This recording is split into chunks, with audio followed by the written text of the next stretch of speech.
자녀 교육자금을 마련하기 위한 보험 상품을 어떻게 효율적으로 판매할 수 있는지 처브라이프의 김승복 FC가 그 답을 준다.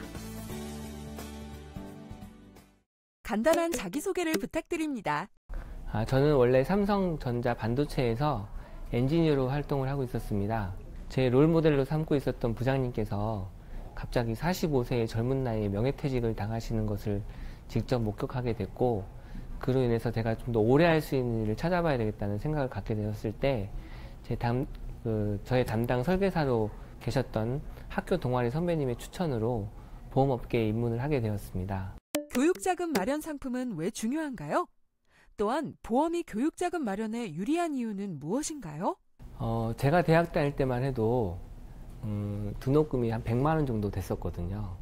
그때만 해도 저희 아버지 월급에서 일부를 떼서 등록금을 지원해 줄 수 있는 정도의 수준이었어요. 근데 지금은 제 큰아들도 지금 대학을 다니고 있는데 등록금이 만만치 않더라고요. 이제 한 가정의 월급에서 일부를 떼서 등록금을 충당할 수 있는 규모가 되지 않고 그 규모가 너무 커졌기 때문에 이제는 체계적인 준비가 필요하다, 이런 말씀을 드리고 있고요. 이제는 대학뿐만 아니라 그 전 단계에서도 굉장히 많은 사교육비가 들어가고 있고, 대학을 마친 후에도 또 석사, 박사, 또 중간에 또 해외 연수도 갔다 와야 되기 때문에 더더욱 많은 자금이 필요한 상황이 되었습니다. 그래서 이제는 처음 아기를 가졌을 때부터 지금까지 교육자금을 장기적으로 준비해야 되기 때문에 장기적인 저축상품에 걸맞는 금융상품은 아무래도 은행권에 있는 상품이나 증권사에 있는 상품보다는 보험 쪽에 있는 상품들이 더 어울리는 상품이라고 생각이 됩니다.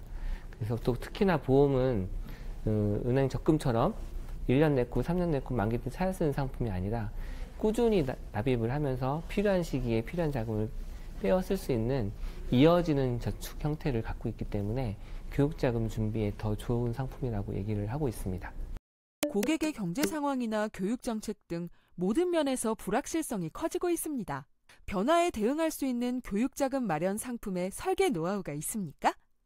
네, 교육자금은 물가 상승률보다 훨씬 높은 교육비 상승률을 갖고 있기 때문에 현재의 시중 금리로는 절대로 커버할 수 없는 그런 자금입니다. 그리고 또 많은 교육 환경에 변화가 있기 때문에 그 변화에 적절히 대응도 해야 되는 그런 상품으로 준비해야 하고요. 그래서 저는 물가 상승률 이상의 교육비 상승률을 갖고 있는 그 이상의 수익을 내려면 현재 금리형 상품으로는 불가능하다고 봅니다. 물론 투자 형태의 상품이 위험성도 갖고 있지만 좋은 투자 원칙을 가지고 잘만 운영한다면 그 좋은 수익을 낼 수 있는 구조를 갖고 있기 때문에 저는 변액보험을 추천해 드리고 있습니다. 또 한 가지는 변액보험 말 그대로 변화하기 때문에 주기적으로 고객을 만날 수밖에 없습니다. 저는 개인적으로 6개월에 한 번씩 고객님을 만나 그간의 수익률을 리뷰하고 앞으로 자금 운용을 어떻게 할 것인가에 대한 리뷰하는 절차를 밟고 있는데요. 그 리뷰가 단지 수익률에 대한 리뷰뿐만 아니라 자녀가 성장하는 것에 대한 변화도 보고 있고, 또 그 시점에 여러 가지 교육 환경의 변화를 토대로 해서 앞으로 이 상품을 어떻게 운영해 나갈 것인가에 대한 리모델링도 같이 하고 있습니다. 그래서 이 변화무쌍한 시대에 걸맞는 가장 교육자금을 준비하는 방법은 변액보험이라고 생각하고 꾸준한 리뷰를 통해서 그거를 현실로 이루어 나가고 있습니다. 교육자금 마련 상품의 주된 고객층, 타깃은 누구인가요? 사실 교육자금은 뱃속에 아이를 가졌을 때부터 준비하라고 말씀을 드립니다. 빨리 준비할수록 더 여유 있게 더 좋은 자금을 모을 수 있기 때문입니다. 근데 간혹 사정상 학부모가 된 이후에 준비하시는 분들도 있거든요. 근데 그분들은 늦었다고 생각하시는 분들도 있습니다. 특히 중고등학교 정도 되면은 더더욱 그런 말씀을 많이 하시는데, 이제는 중고등학교에서 교육이 끝나는 것이 아니라 대학, 대학원, 박사과정, 또 그리고 해외 연수라는 그 긴 시간이 필요하기 때문에 요즘은 독립을 또 30 넘어서 하잖아요. 그때까지 그 남은 시간이 또 다시 10년 이상의 시간이 필요합니다. 그래서 늦었다고 생각하는 이 시기에 준비하셔야 된다고 말씀을 드리고 있고요. 교육자금의 타겟은 자녀의 미래를 포기하지 않는 부모라면 모두가 타겟이라고 생각합니다.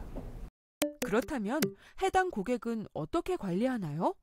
저희 회사에서는 주기적으로 자녀 교육과 관련된 세미나를 진행을 하고 있습니다.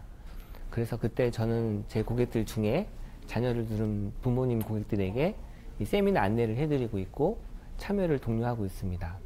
그 세미나를 통해 교육자금에 대한 니즈를 또 새롭게 알기도 하고 자녀 교육 어떻게 더 잘할 수 있는지 그런 정보를 얻어가는 자리가 되기도 합니다. 또 한 가지 저에게는 좋은 장점이 하나 있는데 저는 세 자녀의 아빠인데요. 초등학생, 중학생, 대학생이 있습니다.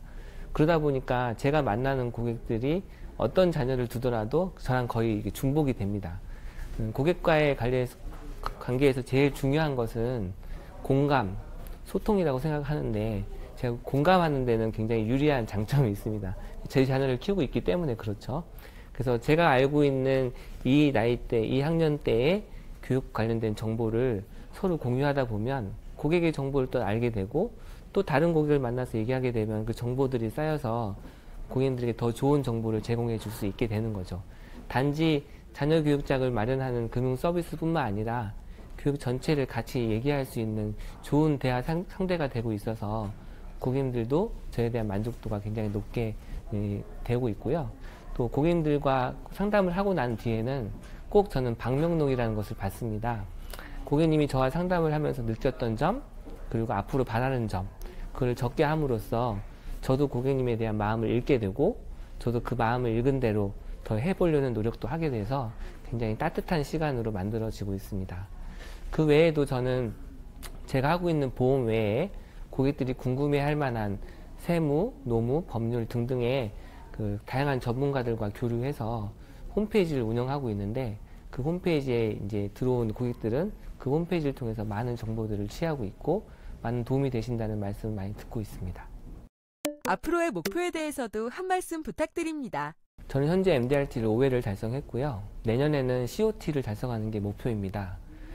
저 혼자 열심히 해서 달성하는 COT가 아니라 제가 직접 함께 일하게 추천을 했던 우리 팀원들과 함께 COT를 달성할 건데요. 저희 팀원들 중에 한 명은 이미 MD를 달성을 했고 내년에는 그 다음 팀원들도 달성하게 해서 함께 성장하는 COT가 되고 싶고 장래에는 10명의 MDRT를 배출해내는 게 저의 목표입니다.